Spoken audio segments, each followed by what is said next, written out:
छाया है तो लेकर आ सकते। गुरुजी, मेरी शादी को 10 साल हो गए थे।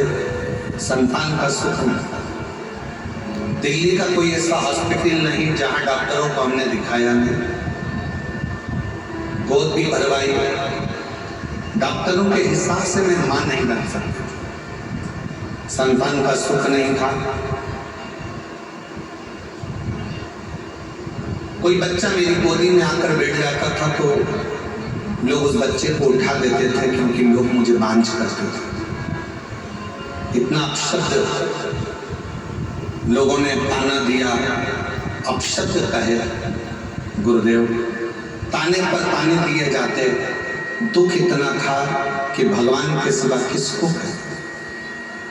एक दिन मेरे ससुर जी मुझे एक पंडित जी से बोले कि मेरी बहू के यहाँ संतान नहीं है, तो पंडित जी ने भी एक ही बात कही कि एक काम कहो,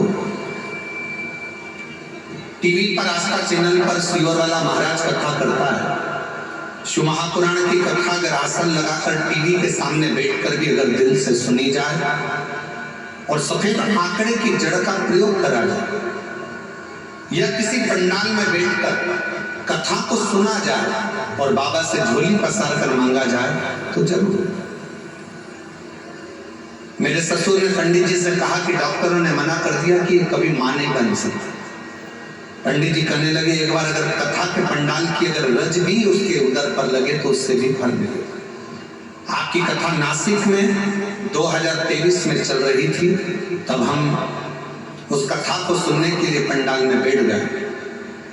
सफेद आंकड़े की जड़ का प्रयोग करा और बाबा की ऐसी कृपा हुई। गुरुदेव, दुनिया के लोग कहते हैं क्या कथा के पंडाल में बैठकर जो मांगा जाता है वो मिलता है, और मैं छाती ठोक कर कहती हूँ कि कथा के पंडाल की रच जीव का कल्याण जरूर करती है।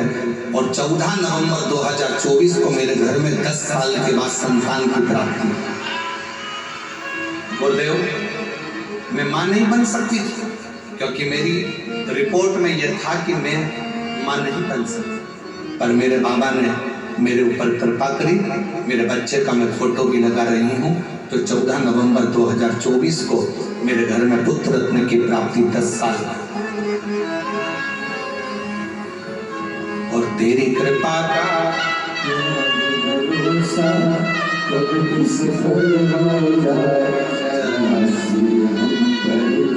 एक पत्र अच्छा।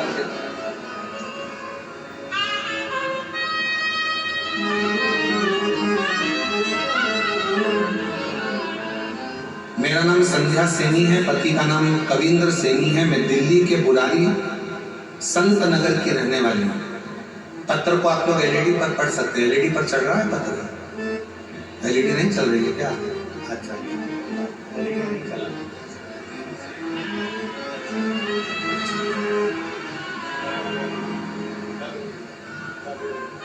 चालू हो गई एलईडियां, देखिए हो गया। पत्र को आप लोग एलईडी पर पढ़ सकते हैं। मेरा नाम संध्या सैनी है, पति का नाम कविंद्र सैनी है। मैं दिल्ली बुरारी संत नगर की रहने वाली हूँ। गुरुजी, एक लोटे जल का मैं क्या वर्णन करूं। मेरा बेटा सीए का एग्जाम दे रहा था, 3-4 नंबर से रह जाता था। कई साल हो गए थे।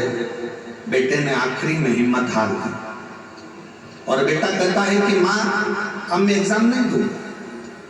मैंने अपने बेटे से कहा, वो सियोर वाला महाराज कहता है कि अच्छी पढ़ाई करो, दिन रात एक कर दो, इतनी मेहनत करो कि रात दिन एक हो जाए। और फिर शिव जी पर एक बेलपत्र शहद लगाकर चढ़ाकर बाबा से विनती करी। मेरे बेटे ने आपका कहना मानकर टीवी पर कथा सुनकर बेटे ने पढ़ाई करना प्रारंभ करा। और अब की बार उसने कह दिया, माँ, वो सियोर वाला बाबा बोला है कि पढ़ाई को 4 गुना करना। अभी तक जो मेहनत करी थी उससे 4 गुना ज्यादा मेहनत करूंगा। और बेटे ने पढ़ना प्रारंभ करा। जो बेटे की हिम्मत हार गई थी उसने पशुपतिनाथ का व्रत किया और बाबा की कृपा से फिर वापस एग्जाम दिया। मेरा बेटा रोज शिव जी के मंदिर जाता, जल चढ़ाता, पशुपति व्रत करता और साथ में पढ़ाई में मेहनत करता। गुरुदेव उसकी लगन इतनी हो गई कि वो रात दिन एक कर पड़ता है, और आप कहते हो कि मेहनत का फल बाबा देता जरूर है। और आज मेरा बेटा सीए बन गया, मैं बाबा को यहाँ धन्यवाद देने के लिए। शिव की उदारता किसी को,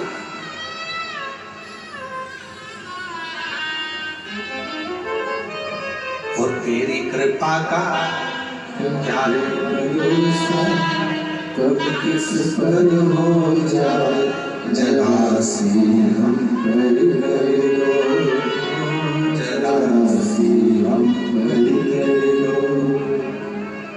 पापी हो चाहे जितना उसका भी बाबा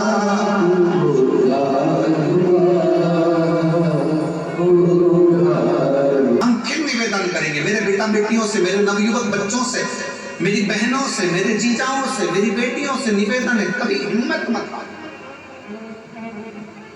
एक कंपटीशन एग्जाम में बैठे हो, क्लियर नहीं हुआ, फिर वापस बैठो। दूसरा कंपटीशन एग्जाम क्लियर नहीं हुआ, तीसरा एग्जाम दो। तीसरा क्लियर नहीं हुआ, चौथा एग्जाम दो। अपनी हिम्मत को नहीं हारना। कभी ये मत कहना कि मैं ये नहीं कर सकता। तुम में से ही जितने बेटा बेटी यहाँ पर बैठकर कथा का रसपान कर रहे हैं, जितने टीवी पर कथा सुन रहे हैं, जितने आस्था चैनल पर कथा सुन रहे हैं, जितने फेसबुक पर कथा सुन रहे हैं, तुम में से ही कोई बेटा कलेक्टर बनता है, तुम में से ही कोई बेटी एसपी बनती है, तुम में से ही कोई कलेक्टर, कोई आईजी, कोई डीआईजी, कोई कमिश्नर बनता है। बस तुम्हारी मेहनत तुम्हें 4 गुना बढ़ाना है, तो एक दिन उच्च पद पर बैठ ही जाओगे, ये निश्चित है। आपका परिश्रम, आपकी मेहनत, आपकी लगन आपको मंजिल तक पहुंचाए।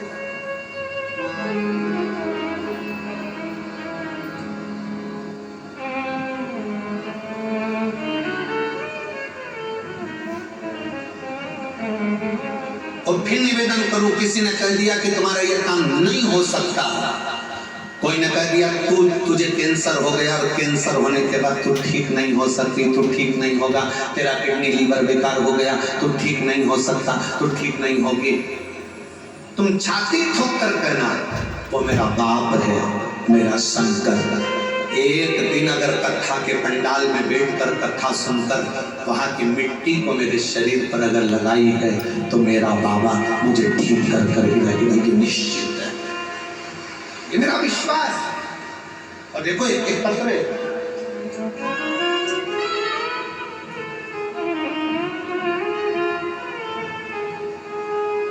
पहले निवेदन करूं आप लोगों को, पत्र लिखो पर थाली मत भेजो। इन थालियों का हम क्या करेंगे? पत्र भेजो आप केवल, हम उस पत्र को हमारे हाथ में आएगा तो पढ़ेंगे जरूर। थाली वाली को ना भेजिए आप, ये थाली अपने घर पर प्रयोग में लो, उपयोग में लो। ना थाली ना लोटा, कुछ नहीं, भगवान की भक्ति करो। और एक निवेदन और करें, बहुत सारा धन लेकर, पर्स में पैसा लेकर कथा के पंडाल में मत आओ, दिल लेकर कथा के पंडाल में आओ। तुम्हारा पर्स तुम्हारे घर पर है, दिल लेकर। तुम्हारी चेन, अंगूठी, मोबाइल, मंगलसूत्र, बहुत सोने का सामान, हीरे का सामान लेकर कथा के पंडाल में मत।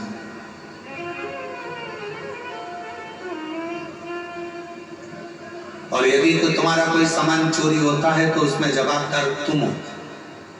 प्रशासन, समिति, कार्यकर्ता इसके जवाबदार नहीं होंगे, क्योंकि हम खुद मंच से आपको चिल्ला चिल्ला कर बोलते हैं अपना सामान घर छोड़ो, घर रख कर आओ। यहाँ तो तुम दिल लेकर आओ, खुद बाबा के होकर आओ। यहाँ तुम्हारे धन से मतलब नहीं है, यहाँ तुम्हारे मन से मतलब है।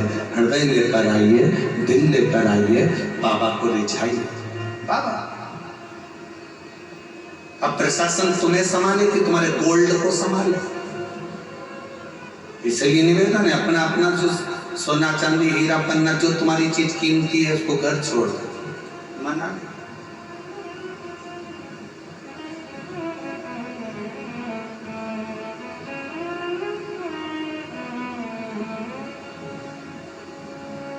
एक पति ने अपनी पत्नी से कहा, अमरावती में कथा में, तू मुझे कथा में लेकर क्यों नहीं चलती? तो पत्नी अपने पति से बोली, सीहोर वाले बाबा बोलते हैं जो कीमती चीज है उसको घर छोड़कर आओ। तो पति ने कहा कीमती चीज तो सोना चांदी होती है। पत्नी कहती है मेरी कीमत तो तुम हो, तुम इतने कीमती हो इसलिए तुम्हें घर छोड़कर कथा में चली जाती, गोल्ड से कीमती हो। ये उसकी उदारता, ये उसकी कृपा, ये उसकी करुणा, ये उसकी दया। एक पत्र अच्छा है।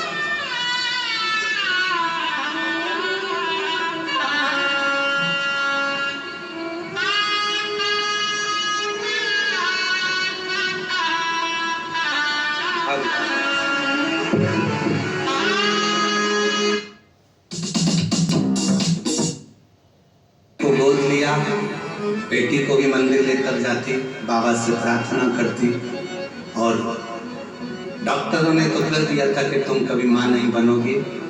हम तो कहते हैं इस बेटी को, जी आपने गोद लिया ना, तो इसी की सेवा के रूप में ये बालक मेरे शंकर ने आपको दिया है। ये उसी की कृपा, सेवा का फल कहीं ना कहीं मिलता है। शिव कृपा से 10 साल के बाद संतान ली है।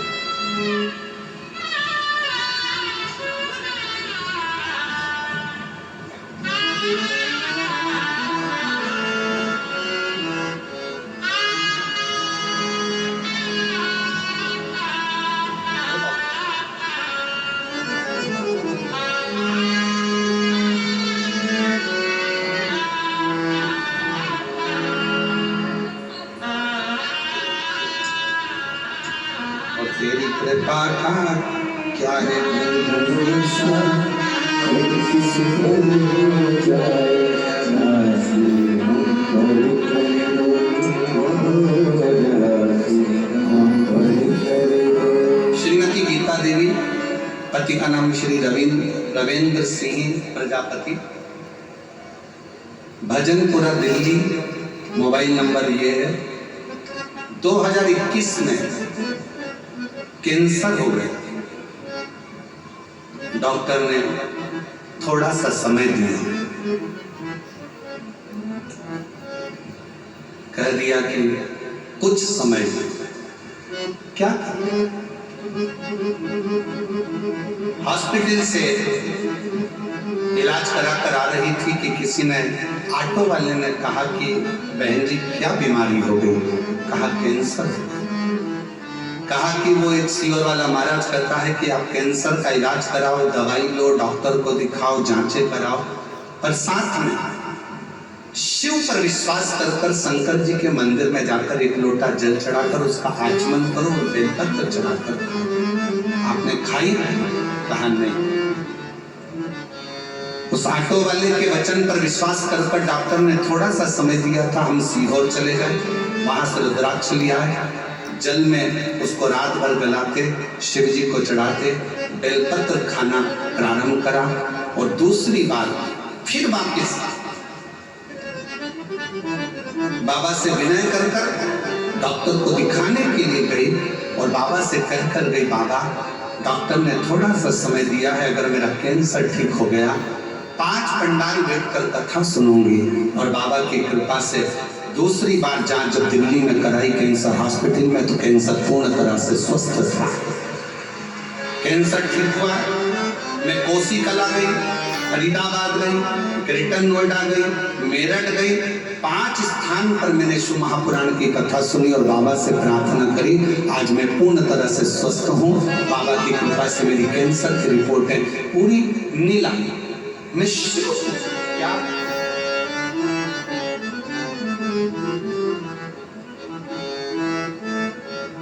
आप शंकर की स्तुति, शिव का गुणगान, शिव की स्तुति, शिव का भजन, शिव का स्मरण, आपके घर के नजदीक में जो शिवालय हो, आपके घर के पास में जो शंकर का मंदिर हो, सबसे पहले वहां जाना प्रारंभ करो।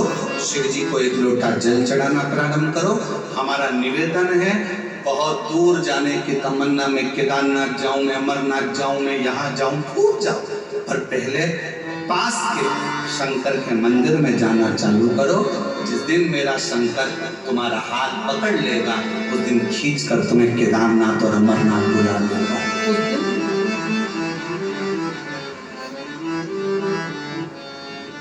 हम विश्वास नहीं कर पाते और आज फिर कहेंगे निरंकारी मैदान दिल्ली के इस पवित्र प्रांगण से कि आप लोग बड़ी दूर दूर से कथा श्रवण करने के लिए आए हो, मेरा बाबा तुमको क्या देगा?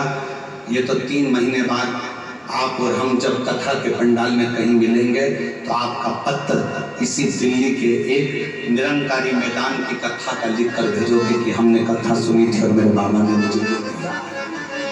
क्या देगा, कैसे देगा, कब देगा, ये उसकी मर्जी। बस आपको दिल से कथा कर स्थान नारायण मां के पत्थर में मेरा पिता है, हाँ पत्थर में तेरा पिता है।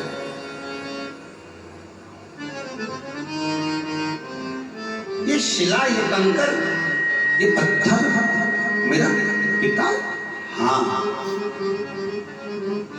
मानो तो गंगा मां हूं, ना मानो तो बहता। आप मानो तो गंगा है, ना मानो तो बहता पानी।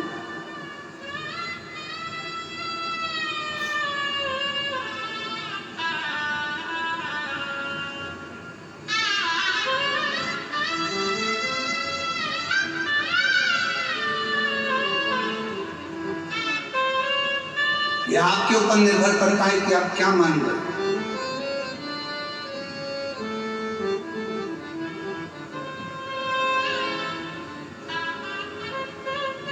यह आपके ऊपर निर्भर करता है